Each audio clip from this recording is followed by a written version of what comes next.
भीम जन कल्याण समिति गांव नाहरपुर रोहिणी सेक्टर 7 नाहरपुर अंबेडकर पार्क का मामला और वहां से डॉक्टर रितु सिंह के प्रोटेक्शन में नाहरपुर के गांव के सभी साथी माता बहनों सहित यहाँ मौजूद हैं और लगातार धरने के 12वें दिन के प्रदर्शन पर भी बने हुए हैं। जी राकेश जी हमारे सामने ये भीम जन कल्याण समिति नाहरपुर गांव से हमारे अध्यक्ष जी कप्तान सिंह, उपाध्यक्ष राकेश, मैं खुद हूँ, हमारे प्रोफेसर साहब हैं और हमारे धर्मवीर भाई साहब महासचिव हैं, कल्लू सचिव है। पूरी समिति हमारी यहाँ ऋतु के लिए हम आए हुए हैं, ऋतु को इंसाफ दिलाने के लिए, क्योंकि ये सब बीजेपी आरएसएस वाले कहते हैं हिंदू खतरे में है। ना हिंदू खतरे में है, ना मुसलमान खतरे में है, ना गीता खतरे में है, ना इस्लाम खतरे में है। अगर खतरे में है तो हमारे बाबा साहब का संविधान खतरे में है। तो और जो जीता जागता प्रमाण हमारी जो बहन ऋतु है, क्योंकि उसके साथ जो दलित विरोधी जो है सविता राय, जो उनके साथ जो अत्याचार जो कर रही है, उसको भी हमारे बाबा साहब भीमराव अंबेडकर ने अपने ही संविधान से उसको उस कुर्सी पर बिठाया है। डॉक्टर सविता राय जैसी अपराधी महिला अपनी सीट पर आज भी कायम है और वो बीजेपी द्वारा यानी राजनीति मतलब जो राज सत्ता में काबिज लोग हैं उनके द्वारा सम्मानित भी की गई है, आरएसएस से संबंधित भी है और अपनी बहन बेटी पे जुल्म भी करने के बाद में वो टिकी हुई है। क्या उसका टिका रहना जरूरी है? संविधान किसने बनाया है? हमारे बाप ने बनाया है, ना कि उनके बाप ने। उनके बाप ने तो उनको पढ़ने का अधिकार भी नहीं दिया था। उनको अधिकार भी हमारे बाबा श्री भीमराव अंबेडकर ने ही दिया है और वो बाबा साहब की वजह से ही, उसके संविधान की वजह से ही अगर वो कुर्सी बैठ सकते तो उसके बच्चे उस कुर्सी को उठाकर नीचे फेंकेंगे और सीधा जेल भेजेंगे उसको। कितना समय लगाएंगे? समय जितना भी, संघर्षशील आदमी है। वो बात सही है कि संघर्षशील है, कर्मठ है हमारा समाज, लेकिन अभी तो लगातार जुल्म पे जुल्म सह रहा है सदियों से अब तक। देखो जुल्म लागू होने के बाद में भी देखो जुल्म तो हो रहा है, अत्याचार हो रहा है, लेकिन भीम जन कल्याण समिति जहाँ भी अन्याय होगा, आंदोलन होगा, उसमें हमेशा खड़ी रहेगी।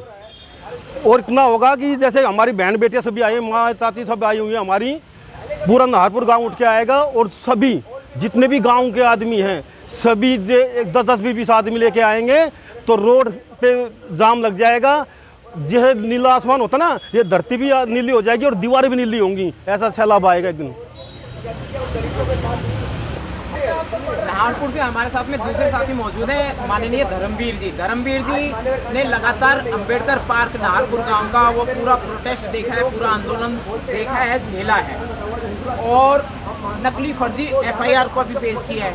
उसके बाद 156(3) में अपील कर ली रोहिणी डिस्ट्रिक्ट कोर्ट में और मुकदमा वहाँ से खारिज कर दिया गया डिस्ट्रिक्ट कोर्ट के जज द्वारा।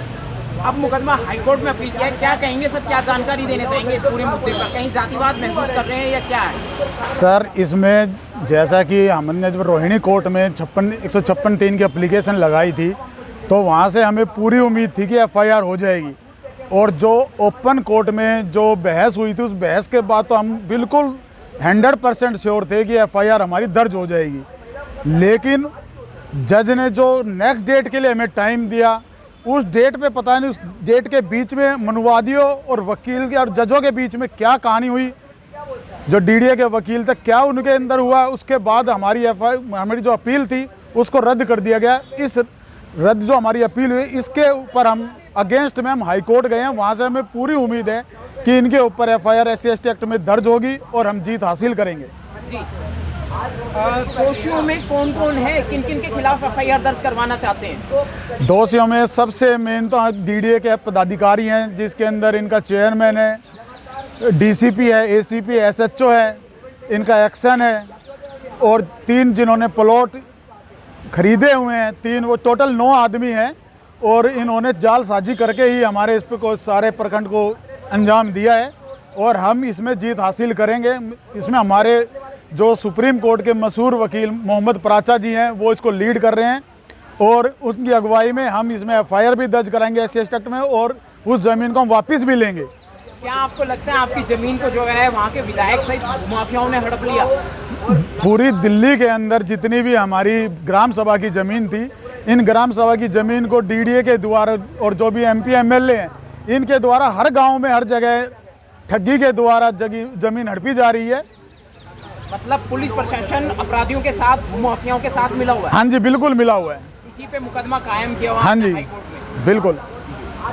अभी आगे कितनी और लंबी लड़ाई चलेगी? हम लड़ाई करते रहेंगे या कहीं ना कहीं हमें इंसाफ भी मिल जाएगा? देखो, हम संविधान को मानने वाले आदमी हैं, इसलिए संविधान के दायरे में रह के जितना भी समय लगेगा हम सावधानिक तरीके से लड़ाई लड़ेंगे और जीतेंगे।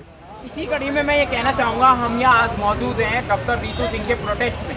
समर्थन में मीडिया भी आई हुई है और आप जैसे दिग्गज साथी भी यहाँ पहुँचे हुए, क्रांतिकारी साथी भी यहाँ पहुँचे हुए। डॉक्टर रीतू सिंह के प्रोटेस्ट को भी 12वां दिन हो रहा है। हाँ जी। और अभी तक सरकार के या पुलिस प्रशासन के कान पे जू नहीं रेंग रही है, क्या कहेंगे सर? देखो, ये मनुवादियों की एक प्रथा पीछे से चली आ रही है। उन्होंने ठाना हुआ है कि दलितों को हमने आगे नहीं बढ़ना है, देना है, क्योंकि अगर दलित बढ़ेंगे तो कभी उनकी मनुस्मृति के द्वारा जो रीतियों में फंसे हुए हैं वो दबी कुचली ना जाए, और इस जो हमारा जो शासन है इसके ऊपर हम शासन ना करने लगे, इस बात से वो डरते हैं और इसलिए मनुवाद के जरिए हम लोगों को परेशान करते हैं। मतलब मनुस्मृति आज भी कायम है और वो इसको रद्द नहीं होने देना चाहते। हाँ जी, अगर सही ढंग से बाबा साहब का संविधान सिर्फ एक ही दिन लागू कर दिया जाए, सिर्फ एक ही दिन, तो आप उसमें दिन और रात का अंतर आपको एक ही दिन में नजर आ जाएगा, अगर बाबा साहब के संविधान को एक दिन में ढंग से लागू किया जाए। बहुजन समाज की जो तादाद है, जनसंख्या बहुत ज़्यादा है, फिर भी हम हार रहे हैं, लगातार हार रहे हैं। हमारे नेता, हमारे आप जैसे क्रांतिकारी साथी, हमारी बहुजन मीडिया कहीं ना कहीं हर मामले में कमज़ोर पड़ रही है। इसका क्या मूल कारण है? हम इस मामले में कमज़ोर नहीं पड़ रहे। असल में क्या है, जो आदमी इस बाबा साहब के संविधान के द्वारा कुर्सी पे बैठ गया और वो कुर्सी पे बैठने के बाद समाज से थोड़ा कट रहा है, इस वजह से हम लोग परेशान हैं। अदरवाइज ऐसे कोई वो नहीं है कि हम, मतलब हम बाबा साहेब का बताया हुआ रास्ता पर नहीं चल रहे हैं। हाँ जी, बिल्कुल बिल्कुल छोड़कर कहीं और उसको भटक रहे हैं। हम नौकरी के लिए, कुर्सी के लिए तो उसका आदर करते हैं, लेकिन उस जगह पे पहुंचने के बाद भूल जाते हैं। इसी वजह से हम परेशान हैं।